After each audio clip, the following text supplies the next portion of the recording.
Assalamualaikum warahmatullahi wabarakatuh. Selamat berjumpa di YouTube channel Realita TV di acara Sarita, Sarinya Berita ya. Dan kali ini seperti biasa kita akan ngobrol-ngobrol tentang ya apalagi Pilpres memang sebenarnya sudah selesai ya. Tapi bagi sebagian orang sebenarnya masih banyak ya yang menganggap Pilpres ini tidak bisa dikatakan selesai begitu saja karena selesainya itu dengan cara-cara yang curang ya. Meskipun sebagian lainnya ada yang sudah mulai mulai melipir, mulai nyebrang, mulai mencari posisi begitu ya. Sehingga banyak juga itu beredar nama-nama calon menteri dan lain sebagainya. Bahkan banyak tokoh-tokoh yang tadinya sangat oposisi begitu tampak sudah mulai melipir. Demikian juga partai politik ya. Dan kita akan ngobrol-ngobrol begitu ya. Sebenarnya bagaimana? Akankah Pilpres ini kita anggap selesai begitu saja dan kita lupakan kecurangan yang telah terjadi yang kemudian akan menjadi presiden ya ke pemilu-pemilu berikutnya. Sebentar lagi kita akan ada Pilkada DKI. Apakah ritual atau kebiasaan curang itu akan dilakukan lagi di Pilkada DKI ya, dan bagaimana kita menyikapinya? Kita sudah hadir narasumber yang pertama, ada yang paling cadas begitu kan, keren cadas gitu ya Bang Refli. Oke. Keren cadas dong. Ini luar biasa ini, Realita TV kedatangan pakar hukum tata negara atau YouTuber? Terserah lah pokoknya. Banyak. Kemudian ada Bang Nur Salim, Presiden KISDI, Komite Indonesia untuk Solidaritas Dunia Islam. Assalamualaikum. Waalaikumsalam warahmatullahi wabarakatuh. Ada juga dengan Marwan Batubara yang tetap dengan petisi 100-nya, nggak melipir nih Bang.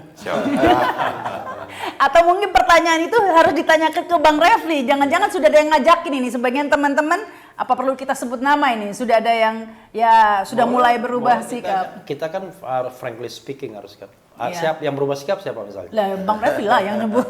Teman sendiri soalnya. Oh. Sekarang saya tidak tahu beritanya. Saya baca-baca aja. Tapi gini, kalau menurut saya ya, memang orang kalau melihat Prabowo ini kan reaksinya tuh mix up ya, mix reaction. Kalau lihat Gibran lebih hitam putih orang, ya kan? Makanya ada yang misalnya ada yang ABG misalnya, asal bukan Gibran gitu. Berarti Prabowo tidak. Padahal kalau kita bicara tentang pemilu, ini kan satu kesatuan kan. Masa ini suara Gibran, ini suara Prabowo kan? Dan kita tahu bahwa Prabowo menggunakan instrumen bapaknya Gibran untuk memenangkan pemilihan. Maka kalau sikap dasar saya kan mengatakan, saya yakin kecurangan itu ada. Paling tidak menurut 3 hakim MK kan begitu. Cara membacanya gini, kita komplain kepada 8 hakim, Pak ada yang curang. 5 hakim mengatakan tidak benar ada kecurangan, 3 hakim mengatakan ada kecurangan. Berarti kan ada kan? Walaupun minoritas. Tapi kecurangan itu bukan soal minoritas dan mayoritas, tapi fakta bahwa ada kecurangan itu diakui. Nah, satu. Yang kedua, saya punya sikap dasar begini. Secara horizontal dan vertikal saya menganggap bahwa kalau memang pemimpin mendapatkan kekuasaan dengan cara curang, maka saya mengharamkan diri saya sendiri. Ya kan, saya nggak pakai dalilnya, mengharamkan diri saya sendiri untuk ikut menjadi bagian dari pemerintahan tersebut. Tapi ada yang ngajak nggak? Nggak ada, alhamdulillah nggak ada yang ngajak. Walaupun nama saya disebut ketika ada selebrasi itu salah sebut, anggap saja salah sebut ya. Dan menurut saya kita harus membedakan 3 hal ini. State, nation, sama government. Sebagai negara, bagian dari state, bagian dari negara itu kan ada masyarakat, ada pemerintah, dan ada wilayah. Kita tidak boleh tidak, harus menjadi satu kesatuan, persatuan Indonesia. Sebagai bangsa nation, ya kan, ras Melayu, mayoritas Malay, ada juga ras lainnya ya. Kita juga harus bersatu, persatuan Indonesia. Tapi kalau sudah bicara tentang government, ya tidak mesti menjadi satu kesatuan. Bisa saja kita di luar government kan. Nah, kalau kita bicara tentang bagaimana pengelompokan state and civil society misalnya. Jadi ada state dan civil society, tapi ada juga government, political society, partai-partai politik, dan kemudian civil society, masyarakat seperti kita. Jadi tidak semua orang harus ditumpuk dalam satu pemerintahan dan seolah-olah membangun itu hanya bisa melalui pemerintahan, nggak juga. Kita yang begini juga membangun kan. Jadi masih semangat ini ya. Masih, kadang-kadang kita berpikir, wah membangun itu harus menjadi ada satu bagian dari pemerintahan, bisa ngerjakan, bisa distribusi bansos dan lain itu kerja. Itu kan kerja Kerja itu. kerja cara tradisional. Tapi mencerdaskan kehidupan bangsa justru lebih luar biasa ya kan. Intangible asset itu luar biasa lebih. Misalnya intelektualitas, berkembangnya pemikiran, kepribadian dan lain sebagainya. Tapi kan kemarin itu kan kita tahu ya bahwa Bang Refli ini juga salah satu tim hukum ya di MK begitu ya, juga dengan semangat. Tapi kemudian akhirnya meskipun ada dissenting opinion tapi kan sudah ditolak gitu ya. Nah, what next gitu? Akankah kita akan menerima begitu saja? Mengingat ini masih ada kesempatan petun ya. Kalau menurut Bang Refli gimana nih petun ini? Ya, yang jelas pada waktu kita berjuang di MK, partai politik sudah melipir kan. Sudah mengucapkan selamat. Padahal kita masih berjuang di MK itu. Baru pengumuman hasil. Kalau hitungan saya dari sisi ketatanegaraan ya, rasanya petun tidak akan mengubah apa-apa. Baik dari sisi dalam perspektif hukum maupun dalam perspektif politik. Dalam perspektif hukum, semua sengketa pemilihan itu harusnya sudah selesai setelah putusan MK. Tidak boleh lagi ada residunya. Nah, cuman kan kita tidak boleh melarang hak orang untuk mengajukan permohonan, ya, mengajukan gugatan, itu terserah saja. Tetapi kalau memang petitumnya adalah penundaan pelantikan, maka yang lama masih tetap bertahan karena presidensi tidak boleh kosong seperti seperti kepala daerah. Jadi kalau misalnya yang baru belum bisa dilantik, maka yang lama tetap dan sama terus, aja bohong. Iya, tetap dan terus berkuasa. Dia lagi. Selama belum ada dilantik yang baru. Nah, ini adalah fatsun atau konvensi ketatanegaraan dimanapun. Karena untuk jabatan primus inter pares nomor 1 itu nggak boleh kosong. Nggak ada yang namanya caretaker gitu, nggak ada. Nggak ada penjabat presiden, nggak boleh. Mana yang didahulukan kosong atau dia harus turun dulu? Kan sudah tanggal Oktober tanggal berapa itu kan harus turun dulu. Enggak, kalau misalnya yang baru belum dilantik, memang secara teoritis tanggal 20 Oktober itu adalah masa di mana presiden itu diganti. Tetapi kalau seandainya pada tanggal 20 Oktober gagal pengambilan sumpah, let's say misalnya tiba-tiba tanggal 20 Oktober itu ada bencana, ya kan? IKN-nya jadi, kan sudah pindah ke sana tuh, misalnya. Kan harus, pelantikan harus di IKN kan? Tiba-tiba ada masalah lah. Maka tidak jadi kan? Nah, selama belum dilantik maka yang lama tetap pegang komando karena tidak boleh ada kekosongan. Itu prinsipnya seperti ini. Waktu John F. Kennedy meninggal, itu pelantikan wakil presidennya itu dilakukan di pesawat yang membawa mayat John F. Kennedy. Iya, itu luar biasa. Gitu. Ya, ini saya ke Bang Marwan dulu ya. Dulu kan dengan petisi 100 ini. Gimana akibat ini sekarang petisi 100 apa jadi petisi 1000 sudah. Sekarang begini loh Bang, banyak orang yang kehilangan semangat terus terang ya. Mungkin termasuk juga semangat menonton channel kita. Iya, sepi loh YouTube itu karena memang sudah apatis ya. Kalau istilah Bang Refli tadi demotivated gitu kan ya, udah malas gitu ya, gini-gini doang gitu ya. Tetapi bagaimana nih Bang Marwan, masih semangat atau juga sudah ada mulai melipir juga atau gimana nih Bang? Yang terakhir saya perlu jawab dengan tegas, saya tidak akan melipir.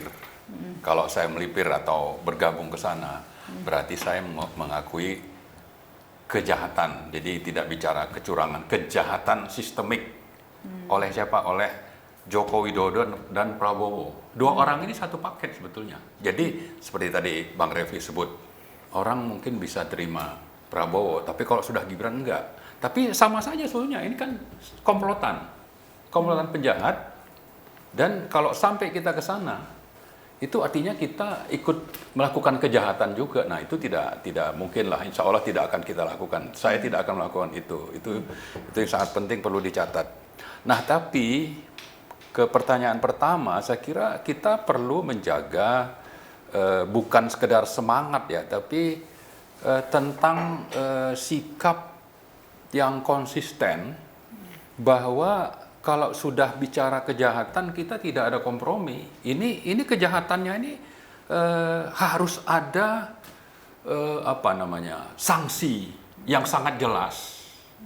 Bahwa kalau di MK itu gagal misalnya, sanksi dari rakyat yang memang punya semangat untuk menegakkan kebenaran itu tetap ada. Nah, harapan saya dengan sikap kita seperti ini, Bang Refli, terus Om Lim, mungkin Antoni atau siapapun itu yang konsisten untuk menolak rezim ini, saya kira perlu ditunjukkan kepada publik supaya publik juga ikut untuk tidak permisif terhadap kejahatan. Iya, gimana publik mau terus kemudian ikut melawan, tokoh-tokoh oposisinya aja sekarang udah mulai mau nyebrang gitu kan? Betul ya, saya kira kalau ada yang seperti itu ya kita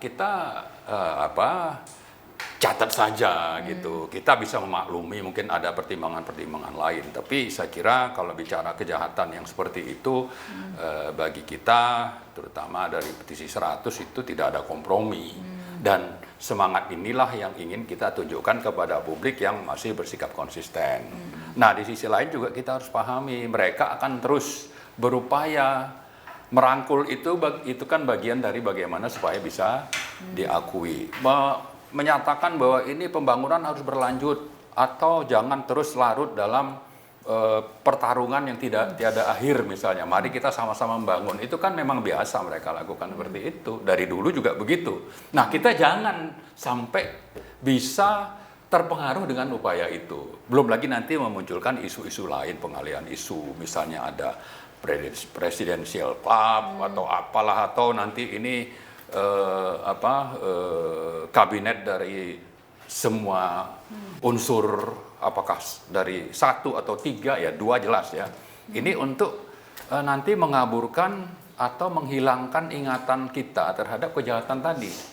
Jadi saya kira semangat perlawanan tetap harus kita tunjukkan minimal kepada yang masih konsisten. Kalau ada yang mau kompromi atau mungkin diiming-iming untuk dapat jabatan apa, itu silakan aja. Kita tidak mau seperti itu. Iya, tapi ini saya ke Om Lim ya.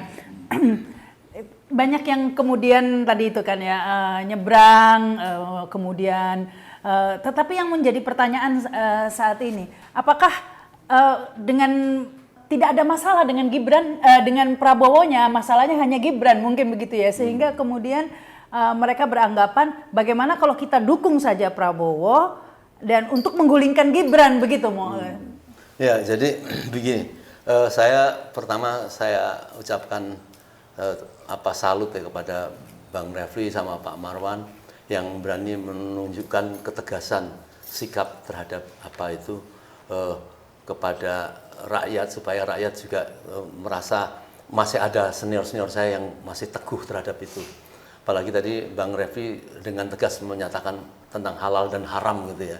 Itu tegas, artinya itu kalau kita dalam perspektif pribadi ya. Kalau dibahasakan sederhana kan boleh dan tidak sebenarnya halal dan haram itu kan.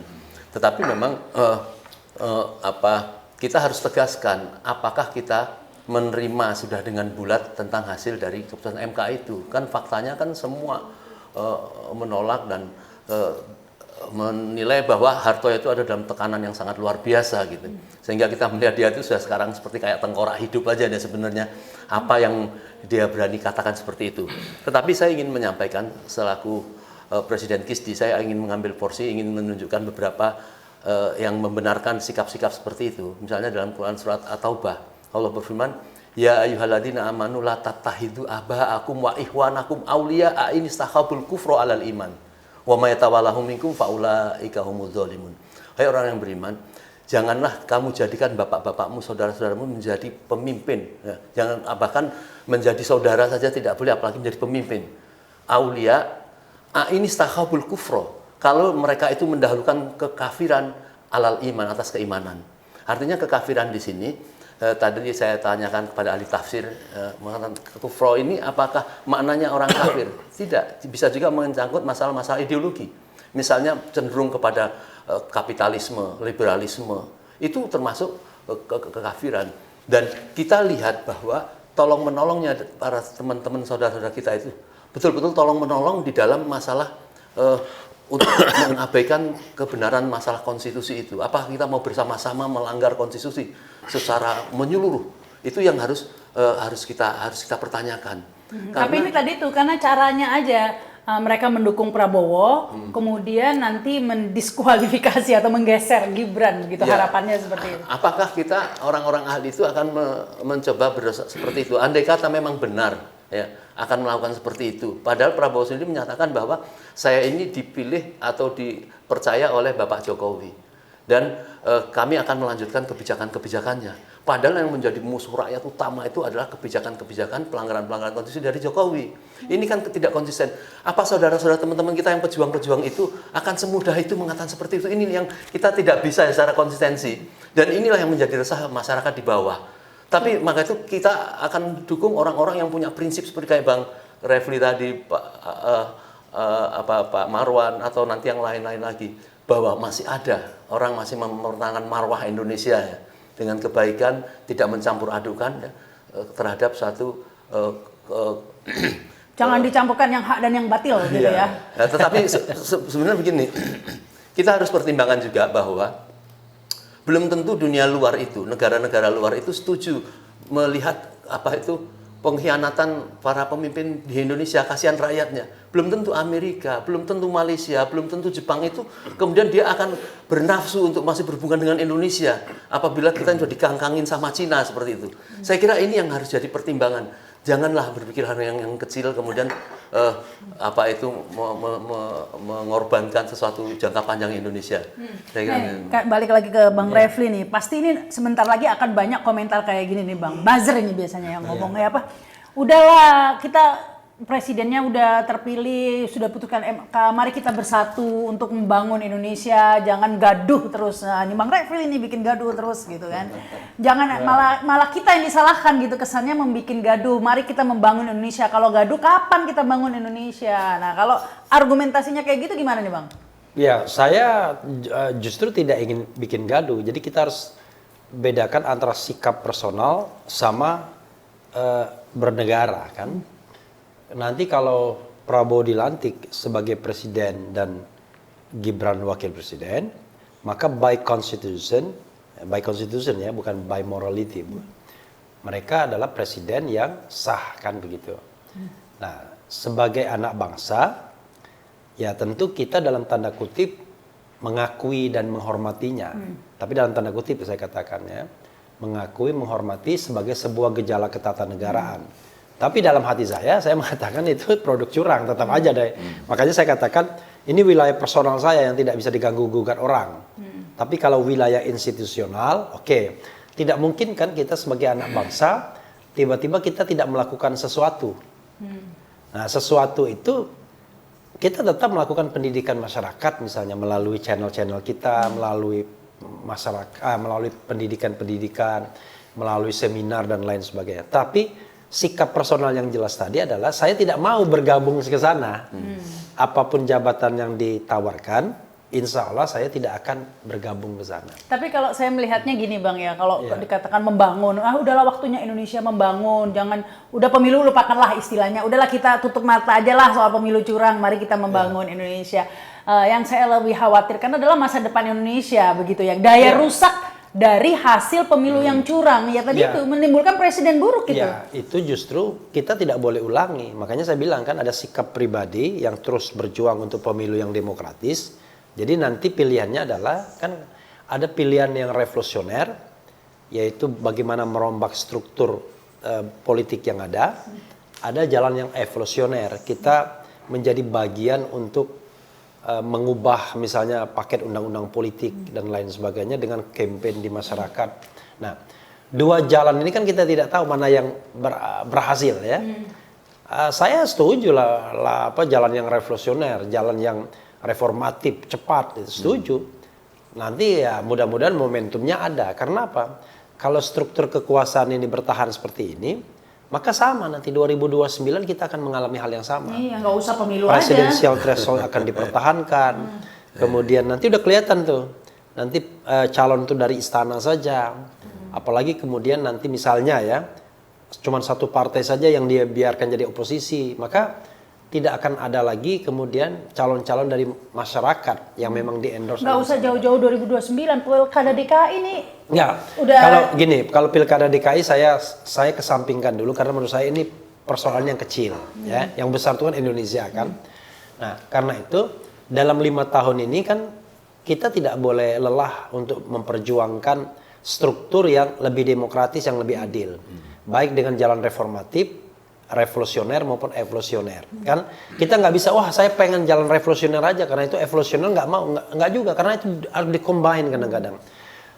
Perubahan struktur terjadi tapi paket undang-undang politiknya harus juga diubah kan, misalnya presidensial threshold dihilangkan. Nah yang jelas adalah komponen yang mau berjuang terus berjuang sampai suatu saat bahwa demokrasi elektoral kita adalah demokrasi yang genuine, yang sesungguhnya.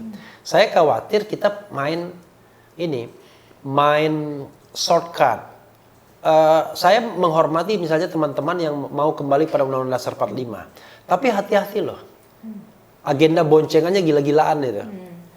Pertama, kalau kembali pada Undang-Undang Dasar 45, maka TNI Polri makin sah masuk politik kembali. Balik lagi ya. Nah ini balik lagi, dan ini bahaya. Sekarang saja sebenarnya dengan naiknya Prabowo ini, sebenarnya yang saya khawatirkan menguat kembalinya politik TNI.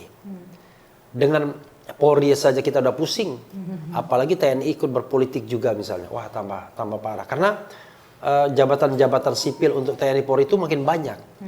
Nah kadang-kadang ketika kita putus asa dengan kekuasaan sipil misalnya kayak Jokowi, lalu kita kembali ke TNI, kembali ke Polri, nggak boleh. Kecuali mereka sudah membuktikan komit sebagai alat negara. Bukan alat kekuasaan. Nah kita dalam demokrasi elektoral kita mereka masih menjadi alat kekuasaan, bukan alat negara. Kalau alat negara itu mereka netral, ya, tidak berpihak, tidak menjadi tim pemenangan. Tapi kalau menjadi alat kekuasaan itu bahaya. Tidak akan ada demokrasi di ujung senjata, kan begitu? Iya. Tidak akan ada demokrasi ketika ada penegak hukum ikut terlibat. Seperti itu. Memang nggak ada demokrasi yang sempurna begitu ya, bahkan di negara demokrasi seperti Amerika saja juga. Tapi di Indonesia ini benar-benar sudah pembusukan demokrasi dikit. Tapi gini, demokrasi itu sebenarnya gini. Kita harus lekatkan pada demokrasi, otokrasi, oligarki. Kita mau memilih yang mana? Pemerintahan oleh sebagian orang, oligarki, oleh satu orang otokrasi, atau oleh banyak orang demokrasi. Kan demokrasi itu idenya. Nah, untuk sementara yang championnya kan idenya. Tapi kan yang kita inginkan demokrasi yang Pancasilais, ya kan? Sebenarnya. Demokrasi Pancasilais itu demokrasi yang berketuhanan. Demokrasi yang berperikemanusiaan. Nah, ini kan Tuhan dilupakan, ya kan? Itu kemanusiaan sudah dilupakan. Semakin jauh tertinggal begitu ya. Iya. Saya ke Bang Marwan ini sudah semakin sudah benar-benar ya kalau bisa dikatakan ini kerajaan terselubung lah sudah menjadi seperti gitu ya, sudah terpusat kepada satu keluarga begitu ya, bukan kerakyatan juga dihilangkan. Semuanya kan? dihilangkan sudah. Nah ini sudah melenceng terlalu jauh. Nah pertanyaannya ini selanjutnya bagaimana nih Bang ya, langkah kan petisi 100 dan segala macam kita tahu sudah tidak lelah lah ya Bang Marwan ya. Tapi seperti kayak kena kebentur tembok tebal begitu ya, sehingga semuanya mental begitu saat ini. Nah ini sekarang what next begitu Bang Marwan? Ya jadi mungkin perlu agak kita urai dari awal ya. Kalau tadi bicara demokrasi maka salah satu caranya itu ada pemilu. Pemilu ini kalau menurut aturan itu kalau ada pelanggaran ada proses untuk penegakan hukum. Kalau ada pelanggaran ada sanksi. KPU penyelenggara, ada Bawaslu untuk melakukan pengawasan dan sanksi. Lalu juga ada DPR. Kemudian nanti ujungnya terakhir itu MK. Mungkin di tengah jalan tuh ada juga yang namanya polisi dan sebagainya. Mulai dari semua ini, ujungnya kita berharap ada sesuatu di MK. Dan itu bicara penegakan hukum, bukan politik. Nah ternyata semua ini lebih kental politiknya. Bahkan MK yang katanya pengawal konstitusi, ini juga lebih berat urusan politiknya. Jadi karena itulah, kalau ditanya bagaimana, kita ingin menyadarkan masyarakat bahwa kalau bicara demokrasi, aturan main sudah ada, penegakan hukumnya itu perlu melibatkan lembaga-lembaga yang tadi disebutkan itu, tapi sudah tidak bisa diharapkan, maka mari kita sama-sama bergerak untuk melawan ini. Jadi tetap saja petisi 100 itu ingin menggalang perlawanan rakyat untuk supaya ini dikoreksi. Dalam perjalanannya misalnya, kita melihat orang-orang yang mendukung Jokowi ini terus memunculkan isu ini kembali ke Undang-Undang Dasar 45. Terus aja itu. Padahal kalau kita mau memecah isu ini kan ada yang namanya sistem, nanti paling atasnya itu Pancasila dan Undang-Undang Dasar, ada yang namanya pemimpin atau subjek. Jadi masalah kita itu kan sebetulnya di subjek ini, kenapa ini tidak dikejar gitu. Justru inilah yang merusak. Ya, saya tambahin sedikit nih, biar agak ada dinamikanya. Ini memang kecenderungan orang tua mau lari. Jadi lari dari kenyataan. Saya khawatir ya ketika orang mengatakan seolah-olah panacea-nya, obatnya itu kembali pada Undang-Undang Dasar 45. Saya bingung. Karena kalau kembali pada Undang-Undang Dasar 45, apa yang nggak bisa dicapai dengan Undang-Undang Dasar sekarang? Sebagai contoh misalnya pasal 33. Pasal 33 itu masih eksis loh sampai sekarang. Cuma nggak pernah digunain. Kembali kepada Undang-Undang Dasar 45, it doesn't mean bahwa itu akan digunakan. Masalahnya bukan di undang-undangnya. Iya, masalahnya di dia. Hal yang paling fundamental adalah bedanya adalah kalau kembali pada Undang-Undang Dasar 45 tidak ada pemilihan presiden. Kan itu aja. Cuman masalahnya Anda yakin kalau pemilihan oleh MPR kemudian tidak diintervensi, lebih mudah lagi. Mudah lagi mengkondisikannya. Betul. Dan itulah yang kita juga coba counter. Masalahnya Selain masalah pemilu itu juga harus kita kawal juga ini Bang Marwan. Ini yang menjadi kekhawatiran saya ya. Karena pemilunya sudah curang dengan cara yang ugal-ugalan begitu ya, mengerahkan bansos, APBN jebol dan segala macam. Kebijakan-kebijakan selanjutnya juga seperti terkena imbas dari pemilu ya. Semua naik, BBM naik, listrik naik, ini kan Pertalite tidak ada, begitu harga UKT mahasiswa. Nah, ini juga harus kita kawal juga karena kalau dari sisi kacamata rakyat nih, mereka memang lebih peduli jika langsung bersentuhan dengan kebutuhannya kan, begitu kepentingannya. Nah, ini mungkin kita kawal dari situ tuh Bang Marwan, karena kalau dikatakan membangun Indonesia, membangun seperti apa itu kan pertanyaannya, dan membangun untuk siapa kan begitu? Ya, itu yang saya kira perlu kita perjelas. Kalau dia bicara pembangunan sebagai kata kunci, kita perlu perjelas ini membangun untuk siapa. Lalu kita bandingkan dengan fakta. Misalnya dia bicara pembangunan ada hilirisasi. Infrastruktur. Misalnya ada pembangunan infrastruktur. Ternyata dari dua contoh dari dua isu ini aja misalnya. Hilirisasi, nikel. Zamannya SBY itu kalau di total dari nambang sampai nanti barang jadi, negara itu bisa dapat sampai 40-60%. Zaman Jokowi, hilirisasi memang berlanjut, tapi itu hanya seperempatnya. Sisanya itu di Cina. Sehingga dari ujung tadi nambang sampai barang jadi itu, negara paling dapat 20-25%. Malah turun. Gitu. Kalau Faisal Basri lebih ekstrim. Cuma 10% katanya, 90% di Cina. Kalau Faisal Basri. Nah, kalau bicara misalnya bangun kereta cepat Jakarta-Bandung. Kita bisa merujuk bagaimana di luar negeri per kilometer kalau itu di atas ya, layang gitu kan. Itu dibandingkan dengan di kita, biayanya itu lebih besar 2 kali lipat. Maka kalau bicara nanti returnnya kapan, itu memang nggak akan kembali itu modal. Yang jelas kalau kereta cepat itu, yang saya dengar ya, mudah-mudahan nggak keliru, bahwa nggak kuat lagi sudah. Yang KAI untuk bayar utang gitu-gitu. Untuk bayar utang dia pinjam lagi ke negara yang sama. Itu namanya. Nanti kita debt trap gitu, kena jebakan utang tuh. Iya, ditambah lagi kan bicara operasional. Nah ya, petisi 100 selain menyuarakan pemilu curang yang orang kemudian sudah mulai demotivated gitu ya, mungkin memberi edukasi ke masalah-masalah seperti itu. Karena dampak dari pemilu curang itu ya tadi itu. Kebijakan-kebijakan yang ngawur. Gitu. Masyarakat itu di samping kita himbau, kita ajak sama-sama melawan, ada mungkin kondisi lapangan yang bisa memicu mereka.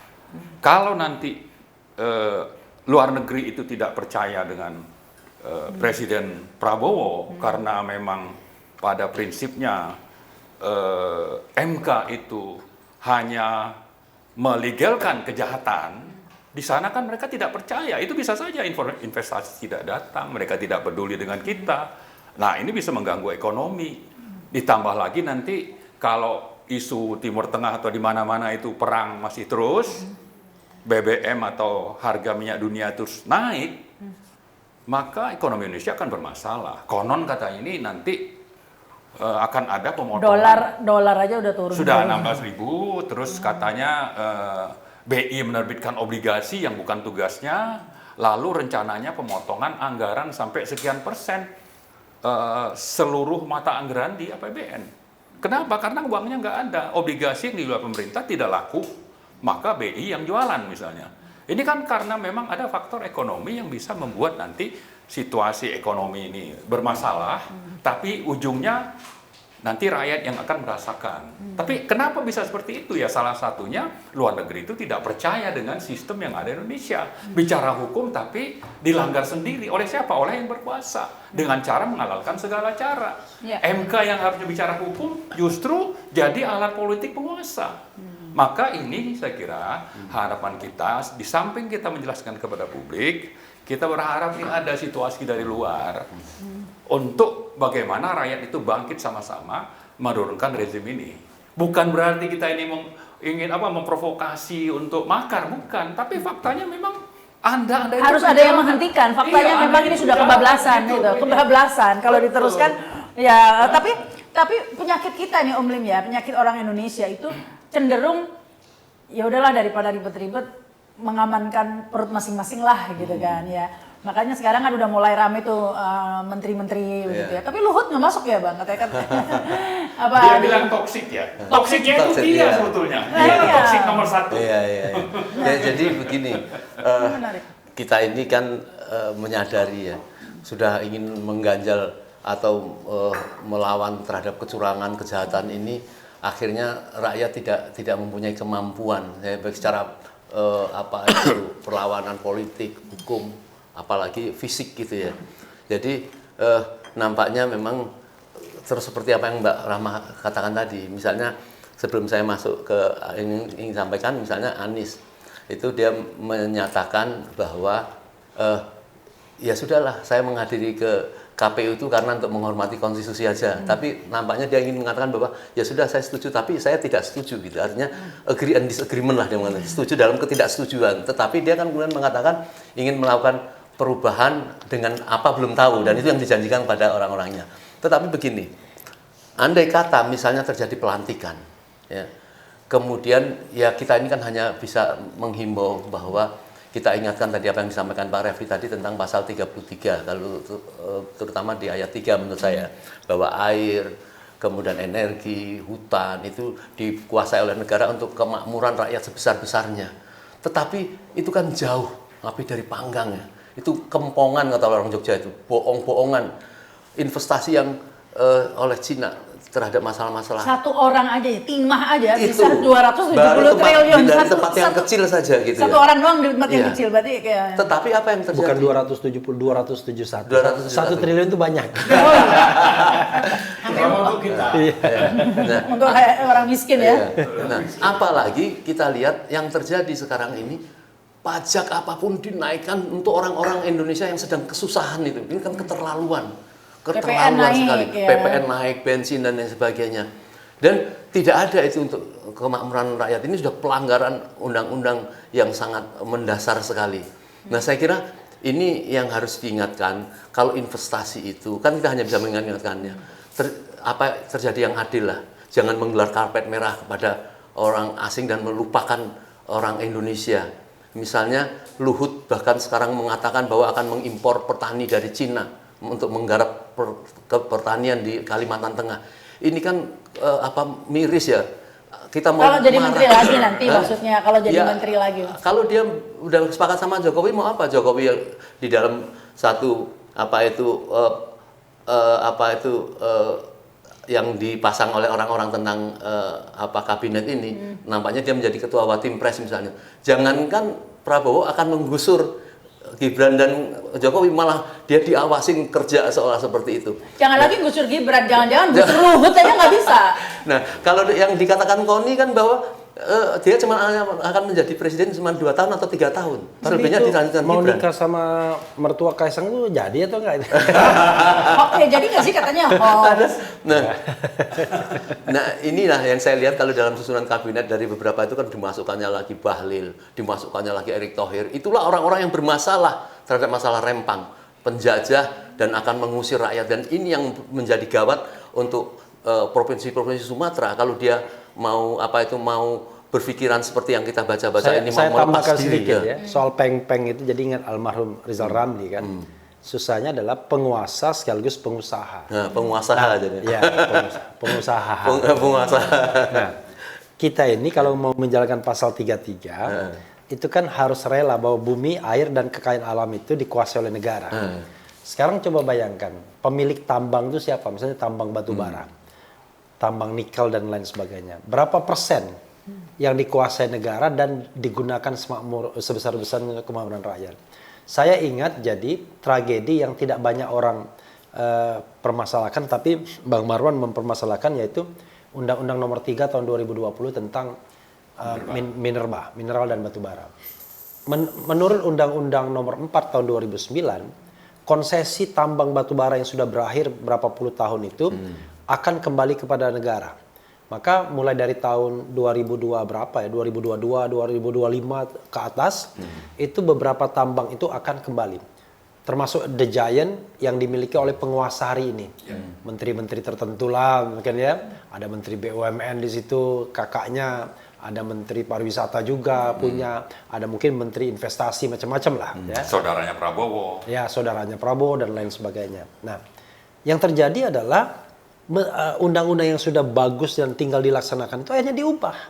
Dengan perubahan itu, konsesi yang tadinya harusnya berakhir pada tahun sebelum 2030 ini, akhirnya diperpanjang selama 20 tahun secara otomatis.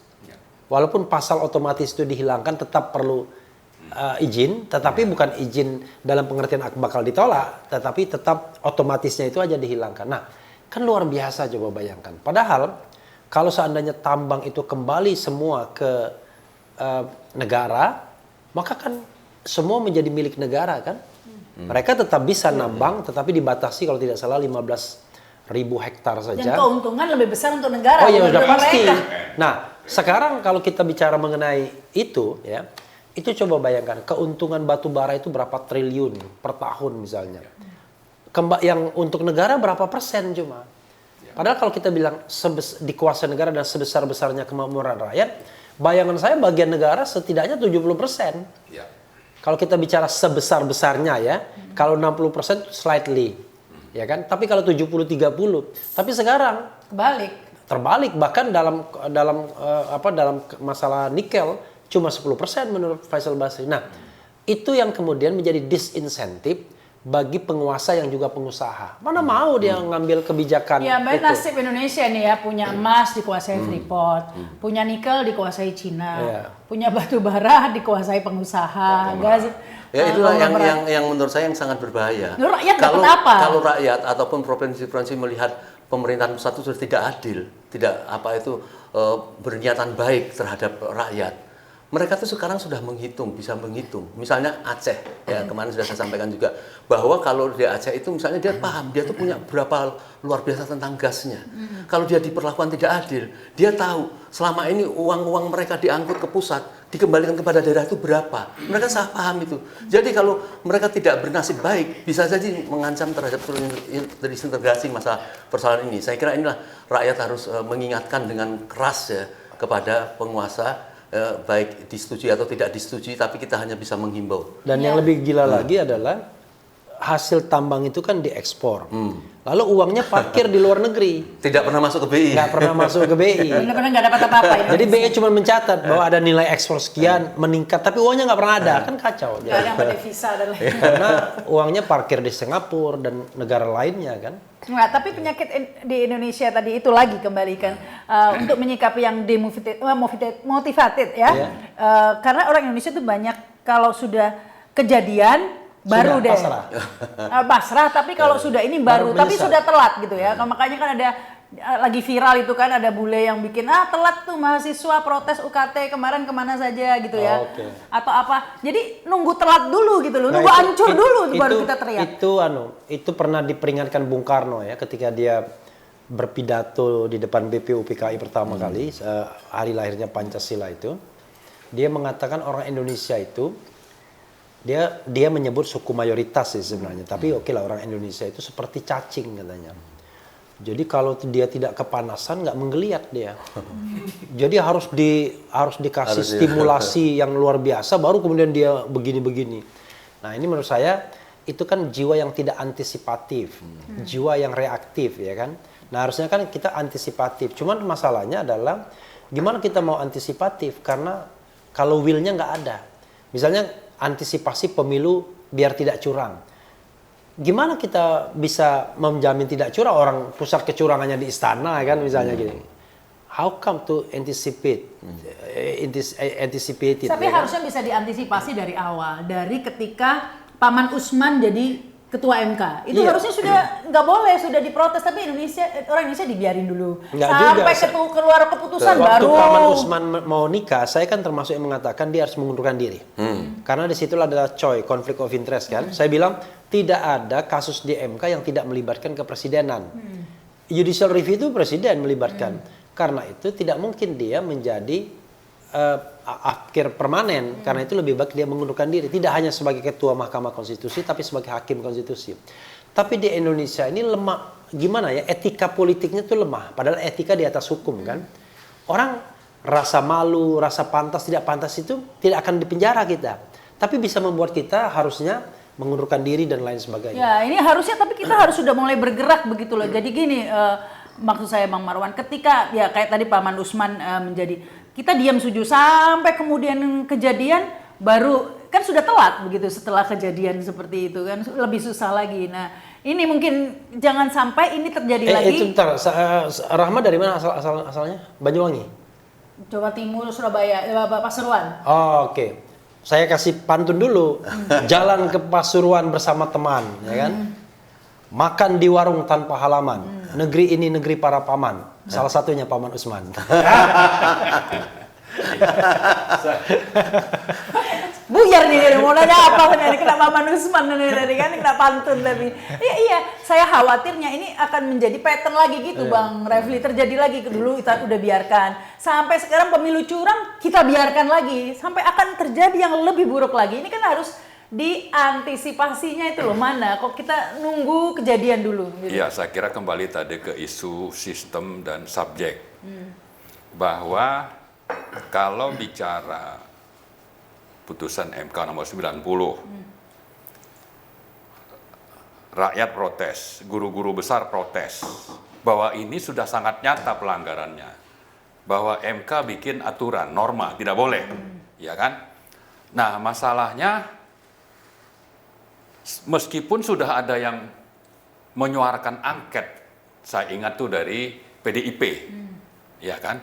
Tapi partai ini tersandra kasus. Nah itu ya kuncinya Ya, di partai, ya jadi- lupa deh. Kuncinya di DPR kuncinya. Ya, jadi isunya adalah di satu sisi yang kita harap melakukan pengawasan dan penegakan hukum, ini kita harap bisa menggunakan wewenangnya, ya. Tapi karena tersandra, di sisi lain ini ada memang penjahat, ya, penjahat yang memang memanfaatkan posisi kekuasaannya, memang mengumpulkan dosa-dosa korupsi partai-partai itu. Kalau coba-coba mengganggu agendanya, akan dibongkar, maka tidak ada satu partai pun, bahkan yang di oposisi sekalipun, ya, hanya menggalang untuk menyuarakan itu tidak ada.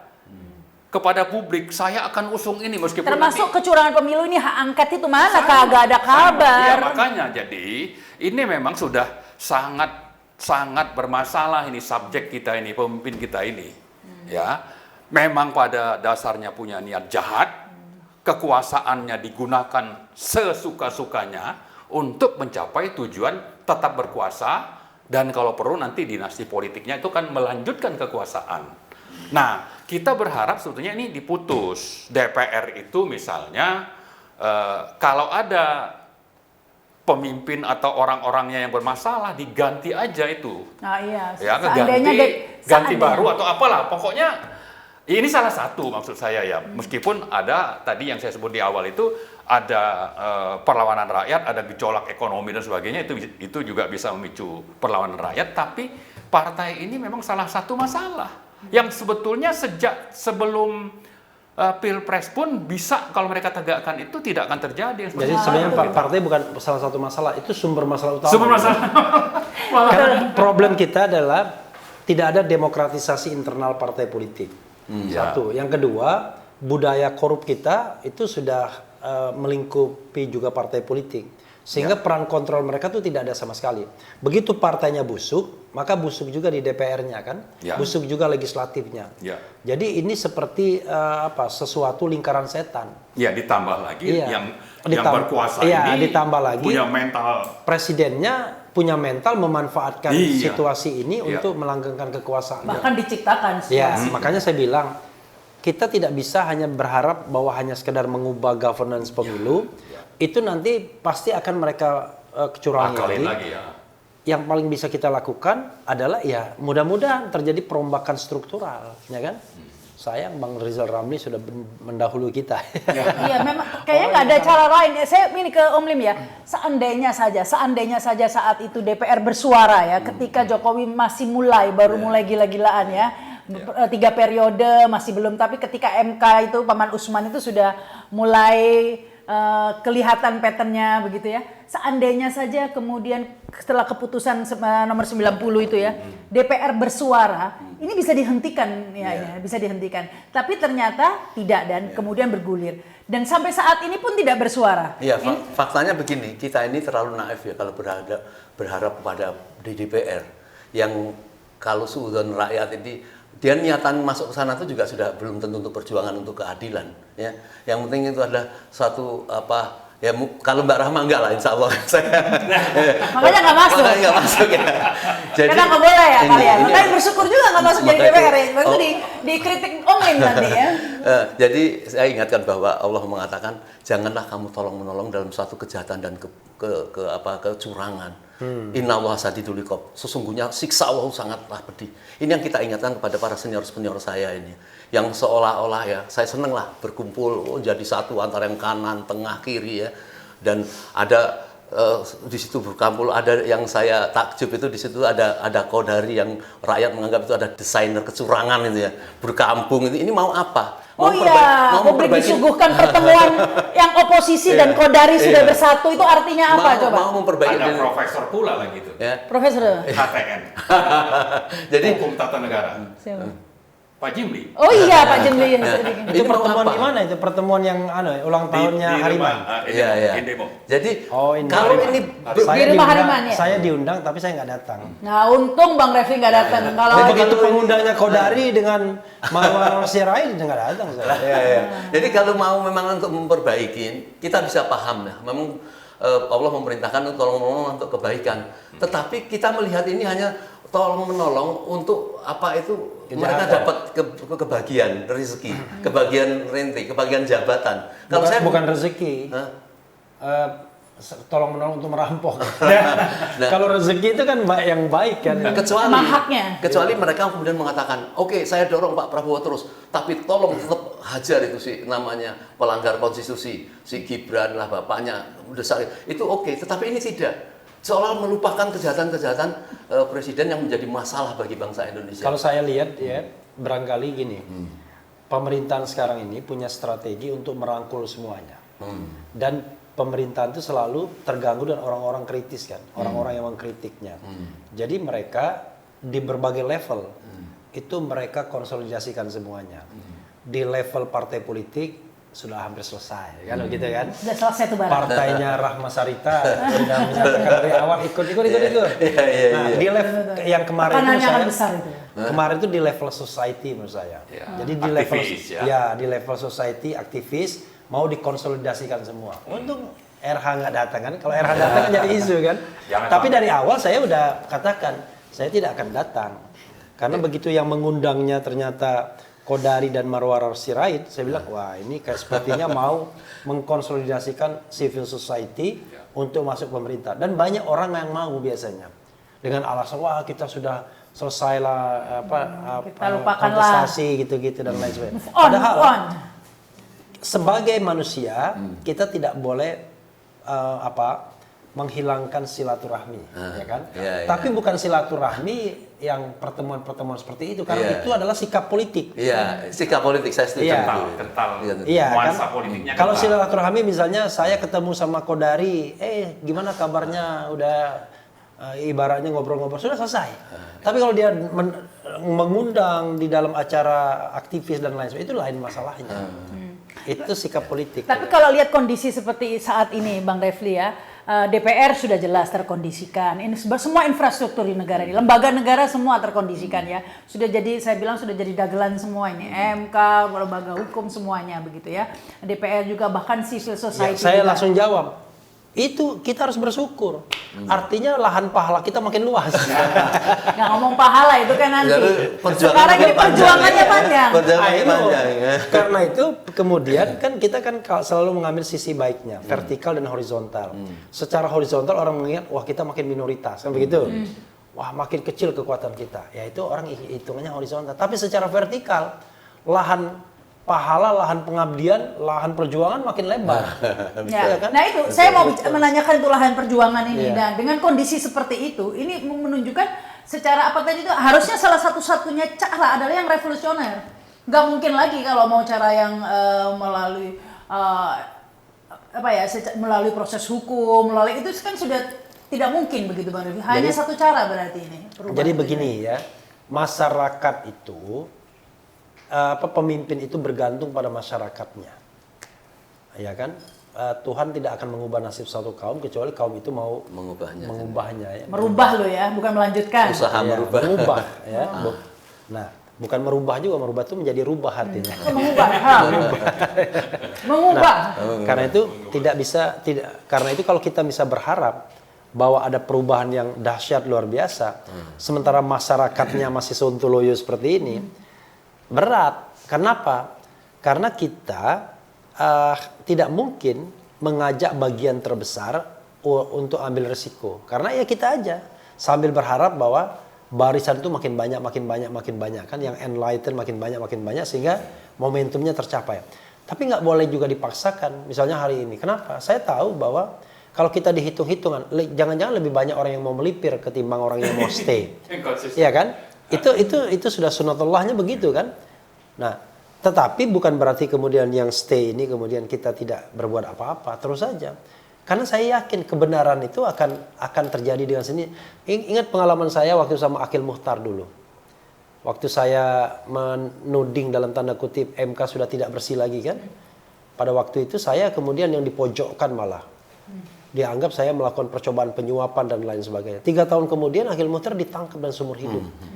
Jadi kebenaran itu ternyata 3 tahun kemudian baru terbukti. Tapi ketika kita menjalaninya, sekarang nih kita mungkin dianggap kelompok sakit hati, minoritas. Ya. Tapi aku kurang setuju istilah Bang Refli tadi masyarakat kita sontoloyo ini. Kita nggak sontoloyo nih sebenarnya Bang. Saya percaya sebenarnya masih banyak.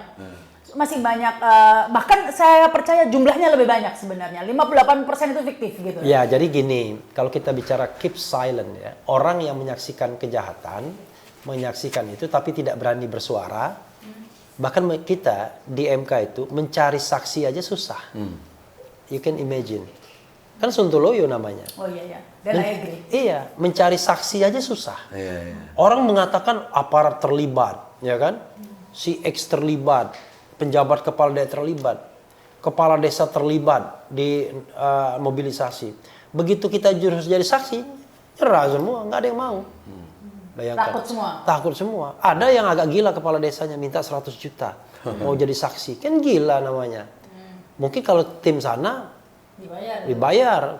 Kalau yang 01 kan bedanya lawyer 01, 02, 01, 02, 03 apa bedanya?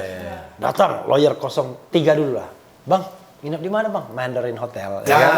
Menarik semua tuh satu tim ya kan, lawyernya. 02, waduh kami udah 1 bulan di Grand Hyatt. Wow, 02 kan? Kalau 01 dari rumah masing-masing. Dari posko. Iya, dari rumah masing-masing. Nah, Itu menunjukkan memang yang begini ini kan kita sepi dalam pengertian sepi secara ekonomi, sepi dari sisi gerombolan. Kan gerombolannya nanti kalau udah menang gerombolannya akan banyak, ya kan? Dan kemudian ya resikonya besar. Ini kan high risk tapi low profit, ya kan? Orang kan biasanya sukanya kan low risk tapi high profit. Apa yang kita lakukan nih? High risk bahkan nggak ada profitnya. No profit. Iya. Ya mungkin ini ya apa yang dilakukan Bang Marwan ini juga sebagai selain mengedukasi soal kerugian dan lain juga mengedukasi keberanian juga begitu ya, agar mereka lebih berani speak up loh. Jadi Abraham Samad ini mah nggak datang juga dia. Agar lebih mau bicara. Oh ini kursi Abraham Samad. Oh pantas sekali. Harus kita undang juga nih. Jadi harus memberi edukasi agar sekarang ini kan memang kita menghadapi masalah takut bersuara, takut semuanya. Jangan lagi rakyat biasa ya. Saya aja yang agak muka tembok, itu aja takut-takut loh begitu ya dengan rezim seperti ini. Nggak mungkin Bang Marwan ya. Tapi mungkin ini yang perlu digalakan sehingga keberanian agar kita tidak mencari aman. Bagaimana kita akan berjuang secara revolusioner gitu ya. Jika yang dipikirkan adalah cari aman, nanti saya bagaimana, keluarga saya bagaimana. Meskipun itu manusiawi juga ya sebenarnya memikirkan keluarganya begitu Bang Marwan. Tapi bagaimana cara mengedukasinya? Ya, yang jelas kan acara seperti ini salah satu alat untuk bagaimana mereka paham masalah. Tapi sambil jalan juga kita ingatkan tentang pentingnya memupuk bagaimana moral atau agama itu dijalankan. Dan tetap menjadi konsisten memberi contoh ya, seperti Bang Marwan ini konsisten begitu ya. Semoga ini menginspirasi yang lainnya tapi juga. Yang sangat penting saya kira itu soal agama ya. Artinya bahwa mereka itu punya tanggung jawab moral agama untuk kalau melihat kejahatan itu harus seperti apa sikapnya. Ya kan? Yang sering kita dengar itu hadis Nabi kan tentang melihat kejahatan kita rubah dengan tangan, kalau tidak dengan suara mulut kita, ya kan, minimal dengan dalam hati kita. Nah, ini kita berharap makin banyak populasi orang-orang yang bisa berkenan untuk menjalankan perintah agama itu. Nah, tapi juga kita ingatkan tentang ajaran bahwa ini bukan urusan hasil, tapi urusan proses. Ya, Ya gimana kan? kita berpihak. Ya, maka juga orang ada yang menyebut seperti ini. It is not about the destination, but it is about the journey. Oke. Ya kan? Jadi kita bicara nih, ini perjalanan ya sudah lah, mari kita jalan sama-sama. Soal nanti sampai tujuan atau tidak itu jangan terlalu dipikirkan. Kalau kita berpikir bahwa ini nomor satu harus terpilih atau rezim ini berakhir, itu boleh jadi target, tapi jangan itu yang jadi pegangan utama. Tapi yang penting adalah proses menuju ke sana. Ini saya tambahin ini ya. Ya. Seperti misalnya ibu-ibu yang datang unjuk rasa dengan idealismenya. Ketika datang ke JIS atau 212, mereka bahagia. Kenapa? Sebenarnya mereka melakukan wisata. Wisata rohani kan, wisata silaturahmi. Tapi begitu mereka datang unjuk rasa, mereka pulang dengan kekecewaan. Why? Karena mereka shortcut mimpinya. Sekali unjuk rasa, pemerintah jatuh. Ya nggak bisa begitu. Ya kan? Kan itu proses. Tapi paling tidak, perjalanan mereka mungkin dari Jawa Timur ke Jakarta, insya Allah dihitung sebagai pahala. Nah, menurut saya, jarang sekali orang menggunakan instrumen yang tidak terlihat ini sebagai sebuah hitungan. Ya. Kan itu kita sedang berdagang dengan Tuhan kan, dengan Allah. Kita selalu minta hasilnya yang konkret. Kalau kita hari ini datang harus konkret dong apa. Tapi padahal datang ke sini dengan niat baik itu pahala sendiri kan. Bertemu Rahma Sarita tambah senyum kita kan, tambah pahala ya kan. Mana pantunnya? Iya pantunnya ya kan. Gitu. Hati-hati loh. Saya udah pinjam ada Rahma Sarita dan ujungnya jelita. Bisa saya bikin dari Bandung ke Jakarta, ya kan? Cakep. Iya.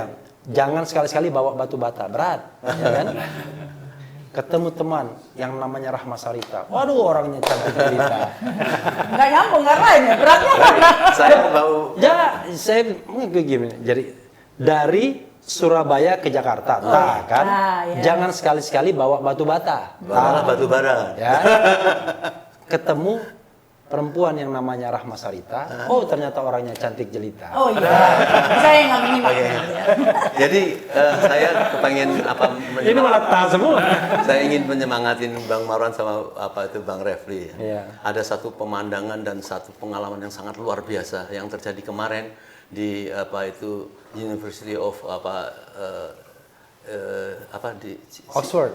bukan yang di Amerika, Michigan. Oh, oke. Bahwa mereka tanpa diketahui oleh keamanan, tahu-tahu mereka serentak orang-orang yang diwisuda muncul dengan ekspresi membawa bendera Palestina dan itu disambut oleh seluruh dosen dan lain sebagainya. Saya yakin hal ini akan menularkan dengan cepat ke seluruh dunia, ya, dan bisa mengucilkan Israel yang mereka menjadi slogan perjuangan itu. Nah, di Indonesia, saya yakin kebaikan-kebaikan ini kita jangan pesimis. Insya Allah ya, kita lanjutkan itu. Orang guru-guru besar yang sudah ingin turun ke jalan, ingin melakukan perlawanan terhadap kejahatan yang sangat mencolok ya, bagi MK itu. Mereka akan menunjukkan kejahatan-kejahatan itu. Nah itu, ini harus insya Allah kampanye kebaikan itu jauh lebih menggulung lebih cepat dibanding satu kejahatan. Nah saya kira mungkin ini yang penting bagi kita tularkan, bahwa malulah terhadap tolong-menolong kejahatan, melukai rakyat, tidak memikirkan rakyat. Apakah kekuasaan sekarang ini berbicara tentang untuk kebaikan rakyat? Undang-undang Omnibus Law itu buruh itu jangan dibebanin sendiri, sudah selesai. Sehebat-hebatnya mereka tetap diintimidasi. Maka saya kira persoalan buruh ini bukan untuk memburukan atau makin jelek buruh, tapi sebenarnya untuk rakyat Indonesia. Maka orang-orang intelektual, orang-orang kampus itu juga harus membela, harus dilawan bersama-sama supaya membatalkan betul Omnibus Law. Jadi tidak bisa oleh buruh sendiri yang sekarang mereka makin dipecah gitu. Siapapun presidennya kan kita tetap harus kerja, cari duit. Jadi, Kadang-kadang jadi begini Rama ya, menurut saya ya. Kita ini manusia biasa yang kalau sendirian kadang-kadang bisa jadi kita lost, hilang.